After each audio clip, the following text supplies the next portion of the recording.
Welcome to my channel, Bookmark, where we do the book reading between the lines. My book for the session is Wings of Fire, an autobiography of late Dr APJ Abdul Kalam, former President of India, with Arun Kumar Tiwari. This book was published in 1999, much before his assuming the highest office. Dr. APG Abdul Kalam is not among us as he breathed his last in 2015. It's difficult to read this book between the lines in one go. Therefore, we have decided to cover right from childhood until his going to engineering college. This book is about the rise of a man who arose to be a missile man of India and later the supreme commander of the Indian Armed Forces, the president. There's a lot to learn from the book because late APG Abdul Kalam was a strange package of technology, spiritualism, and source of exuding motivation. I'm bound to go slow because hurrying up would be like wasting my effort and your time. For me, your time is precious.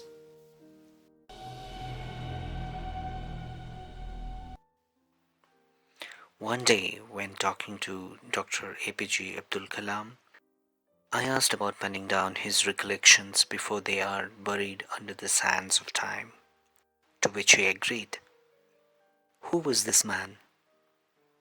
Mr. Arun Tiwari, born in 1955, who joins Defense Research and Development Organization DRDO in 1982 and works under Dr. APJ Abdul Kalam for over a decade, and he dares to ask this.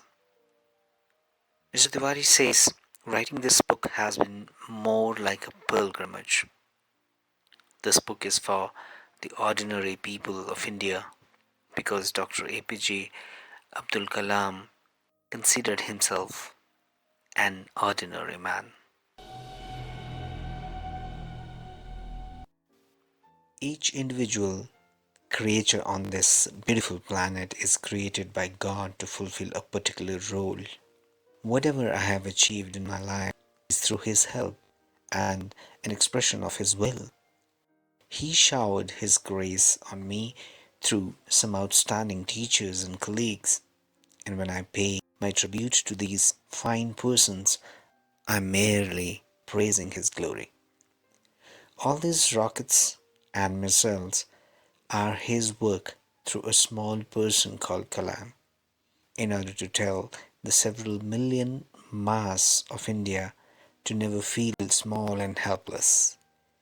We are all born with the divine fire in us. Our efforts should be to give wings to this fire and fill the world with the glow of its goodness. May God bless you. APG Abdul Kalam. I have picked up this from the acknowledgement section of the book. Not hard to judge the modesty of the celebrated man. Read this time and again so as to get a sense of what he is feeling about his achievements. There is no I.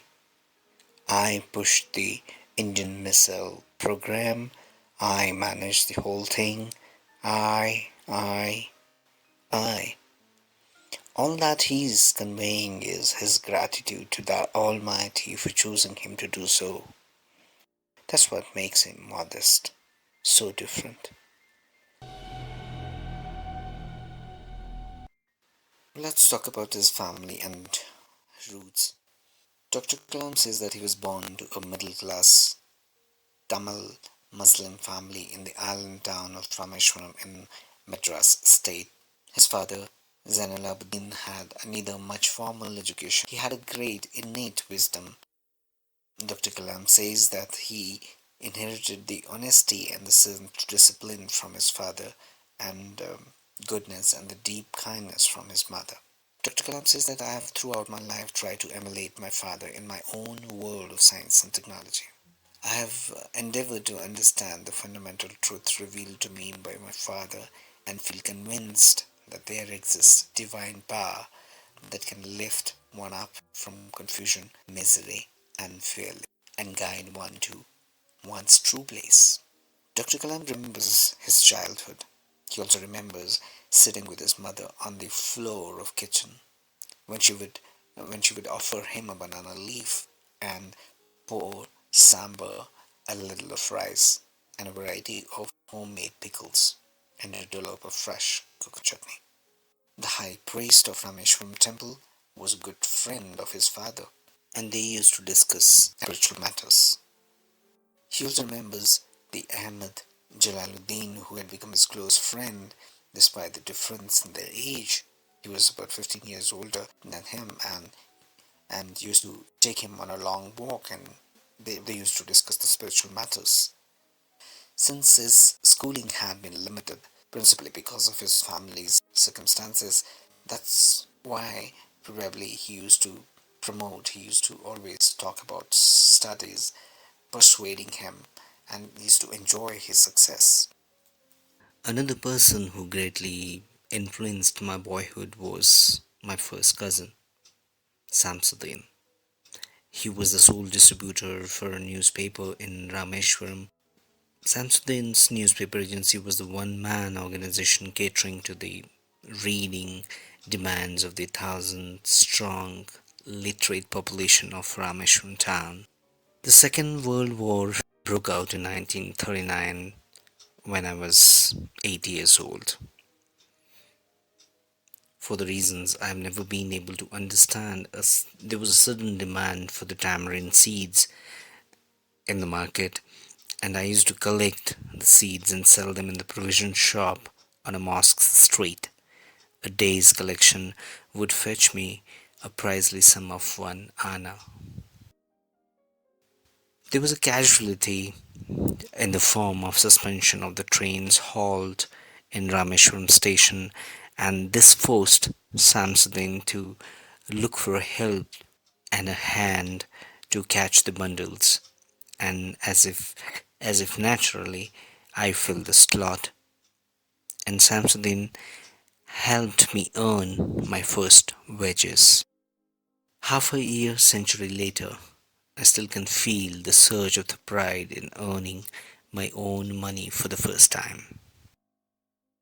When the Second World War ended, that was the time when I decided to study at district headquarters. I conveyed this to my father so as to seek a permission to leave Rameshwaram and study at the district headquarters in Ramanathapuram. As usual, the mother was hesitant, and I remember he quoted Khalil Gibran to my hesitant mother. You know what he said? He said, "Your children are not your children. They are the sons and daughters of her life's longing for itself. They come through you, but not from you. You may give them your love, but not your thoughts, for they have their own thoughts." What a lovely quote, so as to convince a hesitant mother. Now, as he puts me in the train in Rameshwaram station, he said, "The island may be housing your body, but not your soul. Your soul dwells in the house of tomorrow, which is none of us at Rameshwaram can visit, not even in our dreams. May God bless you, my child." Now, moving on with the studies at district headquarters, Samsudin and Jalaluddin traveled with me up to Ramanathapuram to enroll me in the Schwartz High School and to arrange my boarding there. Applied for admissions to Madras Institute of Technology, regarded as the crown jewel of technical education in South India at that time.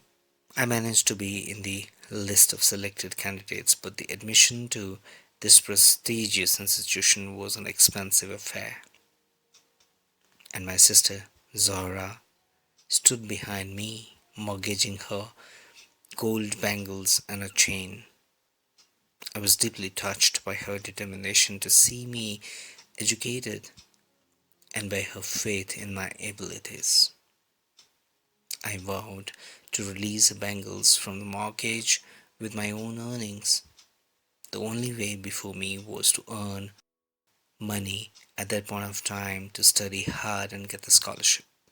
What fascinated me most at MIT was the sight of two decommissioned aircraft displayed there for the demonstration of the various subsystems and flying machines. I felt a strange attraction towards them, and I would sit near them long after students had gone back to hostel, admiring man's will to fly free in the sky like a bird. After completing my first year, when I had to opt for a specific branch, the almost spontaneous choice was aeronautical engineering. The goal was very clear in my mind, and I was going to fly the aircraft. There were setbacks, disappointments, and distractions, but my father's inspiring words anchored me to those periods of nebulous drift. We'll be continuing with the other chapters of the book Wings of Fire in our next session. Please stay in touch, keep watching, and thanks for watching.